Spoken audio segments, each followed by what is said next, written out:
So, hello everyone. This is Final Voice TV, your favorite show. Mr. Mitchell Mahachi, your usual guest, is also here with me today. We're trying to look at traditional knowledge systems and scientific methods or scientific knowledge and see how we can blend the two as a people of the planet.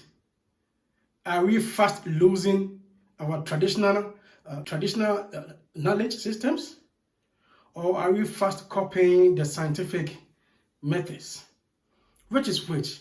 Which way can we go as a people? Can we blend the two? Should the two be in tandem? To do this discussion with me is your usual guest, as I mentioned his name, and we're going for a break. We'll be right back. When we return, he tells us more about the traditional knowledge systems versus scientific knowledge systems. I'll be right back. Yeah, so we are back. Mr. Mitchell Mahachi, it's your show, it's your platform. Viewers are listening to you, they want to hear your voice. What do we do as a people? Do we blend the two, that is the traditional knowledge systems and the scientific methods or scientific system knowledge, or we just separate them and see which one helps us as a human race? Right, thank you, Mr. Charles. It's a pleasure once again that we can actually get to talk about these things, particularly with the context of climate change. So, indigenous knowledge systems is actually something that had actually been kind of left out in the narrative of climate change. And I just thought probably we might have a talk around this whole aspect of indigenous knowledge systems. So for us then to set the scene so that people can really understand where we are coming from and where we are going with this talk. So I just want to bring to your attention the situation that is unfolding or that unfolded in Australia. So we have the Aborigines in Australia, and so the white settlers actually came into Australia, and the Aborigines had their own system of their own system of fire management. And so what they did was they would they used this burning method to control fires. So they would burn some certain areas and reduce the amount of biomass in a way, so that the whole place would not be burnt out. But when the white settlers saw this, they actually thought it was like a primitive way of actually managing the whole thing. So they actually stopped this burning of certain areas. And after some time, so fires actually began to break out in large areas. And after some time, they actually realized that they should actually have taken aboard the knowledge that the Aborigines had been using. And because they were not quite conversant with how the Aborigines were doing it, it is now of late that they've started to call them so that they can assist them with the fire management system. And these fires that we are talking about are actually also connected to climate change.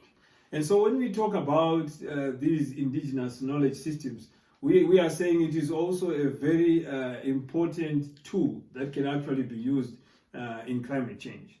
So when we come now to other areas, we come to Africa as well. So you've laid the foundation for the story or for the discussion today. Yes. So the first thing is that we are saying the value of indigenous knowledge systems. So we have seen it in Australia. We also see it in Africa because, mind you, science is all about observation. And the only difference that we have with most traditional knowledge systems and the science that we have today is that our traditional knowledge systems are actually not on paper. They are mostly through oral evidence brought down from the grandfather to to the whole lineage, but they are not written down. But with science, we have it written down, and it is always something that you then can read. So when we come to Africa, we also had these observations that people actually made. For example, in my country, when people want to know whether there is rain, sometimes they listen to, there's a certain bird that when it starts to sing, and then people can actually say, we are expecting rain either that very day or the next day, just from the sound that this bird so the actually makes. indigenous people use these sounds to predict what is yet to happen. What is to happen. They also use even flowering of fruit trees, for instance. So sometimes if the tree flowers so much, they can then say it's likely that there's going to be a drought from the way the flowers have actually come out. So they actually would tell from these signs that they predict that something like this is bound to happen. But now, what we see is that over the years, that there is sort of a generational gap.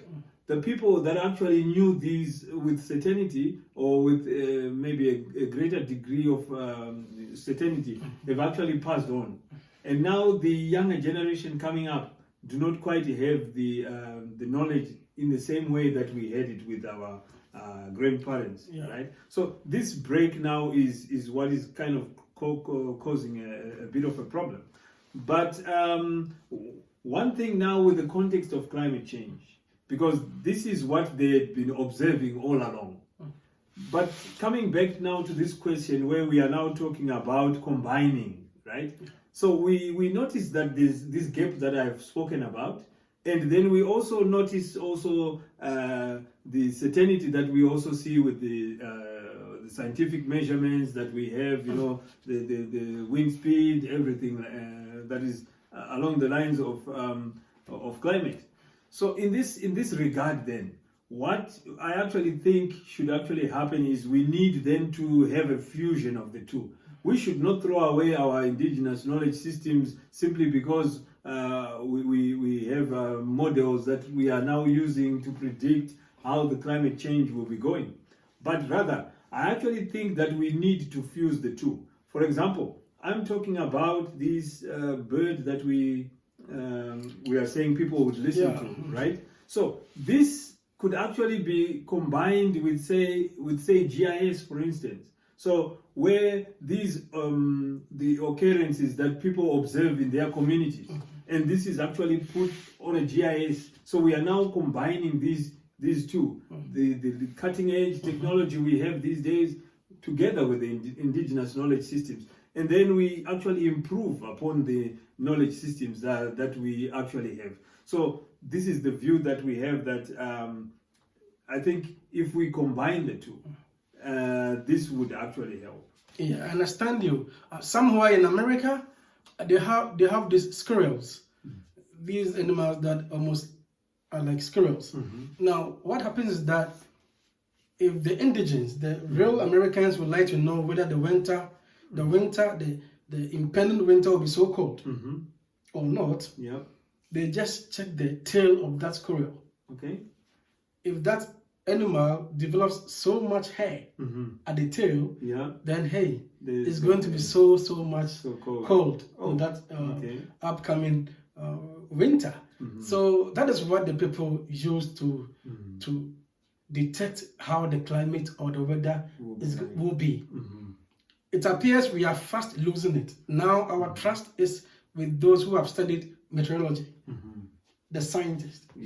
So I do agree with you that we shouldn't throw away our indigenous practices or knowledge, but we see how we can blend the two to achieve the best out of the two. So what needs to be done, or what else do you add about how the world can blend traditional knowledge systems and scientific methods? Right. So like I said, we need then to I actually think that we need to even have it in our schools, right? So we have the traditional knowledge systems as we have heard it orally, but because we haven't put it on paper, then it becomes kind of a challenge. But now it needs actually to be documented, and when it is documented now, I think there was some trial to see how accurate, that we can actually get with the traditional knowledge systems. And to some extent, I think there was a study that was done in Zimbabwe, and they used a particular year where they actually found that it was not so different with the predictions that were made by the meteorologists. So we actually would say there is that need that we actually combine this the science, and we also need to take up our indigenous knowledge systems. But the main point is we need to document these things, because most of the time it is just oral. Like you told me about this squirrel, I actually didn't know. The squirrel in America is just a story. I didn't know until I went to America for some holidays, and it was actually winter thereabouts. So the person that I went to, the one who received me, was like, look at this animal. Once it develops this hair, so much hair at the tail, then it means we can't withstand this winter. We need to prepare ourselves. But if the hair is so little, it's not too much, then it's going to be moderate. Like you can be in that winter without any problem. Yeah. So that is what that is so traditional. You don't need any SMS message. You don't need any computer to know whether the weather will be cold. You don't need any phone or weather app on the phone to know what the weather will be in the next 2 months. No. Just by watching that animal, things will really change in the upcoming winter. So what else do we learn about this Aborigines story? How we blend traditional knowledge systems with scientific systems. Okay, I just wanted to add that this issue of us, using the indigenous knowledge systems, it is a good idea. But I just wanted to also point out that, with the context of climate change, we have issues to do, let's say, with cyclones, for example, which are actually becoming quite an issue in most parts of the world, in Africa included. If you look at Arabidus in the East Africa, or say Madagascar, they face these kind of cyclones. And then sometimes maybe our indigenous knowledge systems actually do not have this kind of what do you call this? When we have the it comes like suddenly, and then we do not have this awareness notification system. So this is like where I'm saying we can actually combine, because then our meteorologists can actually pick up the cyclones, and then this information is relayed to the people. They can give this information to the people ahead of time. Yes. Whereas with our indigenous knowledge system, sometimes they do not pick it in that way. Maybe they might be looking at this aspect of rainfall, because that was the major concern of people. But these things that we now see is something else that is coming out of a result of climate change. And our knowledge systems were not looking at these in particular. So this is where we actually need them to fuse the two. Yeah, that reminds me of a question. If you look at what the science or what scientists should do, do you think the average farmer in, let's say, in Asia or America or elsewhere in South America need the support of today's scientists now when it comes to weather and weather updates? Yeah, definitely they actually need information that is actually updated. For instance, I remember when I was working with some farmers, so they were given information that it is best that they plant when they receive rainfalls above 10 millimeters. So this is rainfall that is adequate for planting.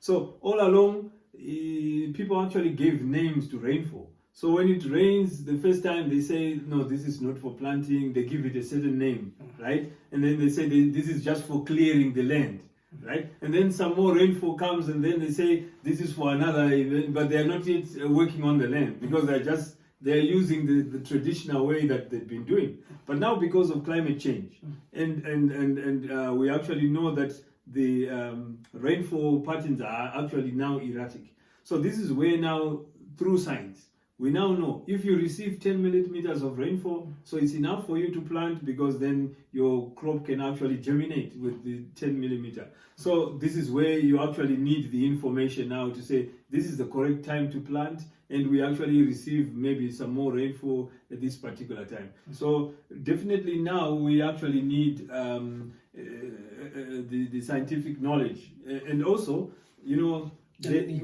add your submissions, your final submissions to it. So they also now have even like the seasonal predictions. So you have an idea where the first rainfall is likely to fall, and how the rainfall will be distributed throughout the rainy season. So this actually helps then for the farmers to really work on their field. So in a nutshell, what we actually need now is that we need to have a recognition of our indigenous knowledge systems. We need to document our indigenous knowledge systems. But at the same time, we also notice that in the context of climate change, some of the things that had actually been observed over time have changed. And therefore, we then need also to incorporate the scientific knowledge, and then together, I think this can actually help humanity. Thank you so much. This is Final Voice TV. Traditional knowledge versus scientific knowledge. Which ones do we go by? Do we go by what our forefathers taught us, or what we are learning today? Which one is helping us? Should we blend the two for the optimum, or we should ignore one to be safe on this planet? The issue of climate crisis is something to look at. What is causing climate crisis? Is it the scientific methods, or the aborigines, or the traditional methods? What do we do as a people of a continent? And the most affected part is Africa and some part of Southern America and Asia. We need to act fast. Traditional versus scientific. Which way to go? Do we blend the two or choose one? This is Final Voice TV. Keep watching this show. We'll discuss similar topics in the next shows. What you can do now is to subscribe, like this video, and share this video. Thanks for watching.